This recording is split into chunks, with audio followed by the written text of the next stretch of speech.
حدیث پاک میں آیا ام خلاد رضی اللہ تعالیٰ عنہ امام الانبیاء کی خدمت میں آئی بوڑھی عورت،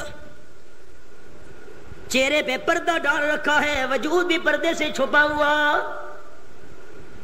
اللہ کے محبوب صلی اللہ علیہ وسلم، میرا جوان بیٹا شہید ہو گیا جہاد میں، اپنے بیٹے کے بارے میں حال پوچھنے آئی ہوں۔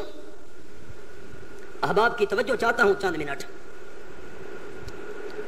شاید میں نے گزشتہ 12 سالوں میں یہ بات بیان نہ کی ہو خطبہ جمعہ میں۔ شہید بیٹے کا حال پوچھنے کے لیے آئی ہوں، لیکن پردہ مکمل کیا ہوا ہے، چہرہ بھی ڈھانپا ہوا، وجود بھی اس نے ڈھانپا ہوا۔ جوان اولاد کا صدمہ کوئی معمولی ہوتا ہے؟ یہ تو ان سے پوچھو جن بوڑھوں کی جوان اولاد دنیا میں رخصت ہو جائے آنکھوں کے سامنے۔ امام الانبیاء صلی اللہ علیہ وسلم کی خدمت میں جو صحابہ کرام موجود تھے، صحابہ کرام بول پڑے۔ ابھی آمنہ کے لال نے جواب بھی نہیں دیا، تیرے شہید بیٹے کا کیا بنا شہادت کے بعد؟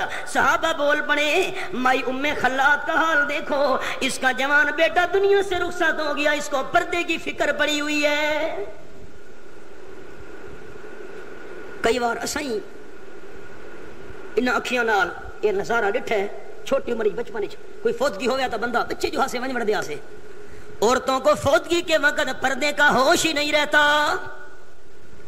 صحابہ حیران ہو کے کہنے لگے، جوان بیٹا دنیا سے رخصت ہو گیا اور ام خلاد کو پردے کی پڑی ہوئی ہے، اس وقت پردہ نہ بھی کرتی تو معذور تھی۔ آخر جوان بیٹے کا صدمہ ہے، والد کو بھی صدمہ ہوتا ہے جوان اولاد کا، لیکن والدہ کے لیے بہت بڑا صدمہ ہوتا ہے۔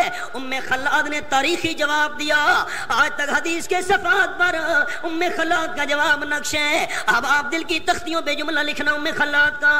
ام خلاد نے گرج کے کہا، آمنہ کے لال کے صحابیوں، میرا بیٹا رخصت ہو گیا لیکن شرم و حیا تو رخصت نہیں ہوا۔ پتر چلا گیا، حیا تو نہیں گیا۔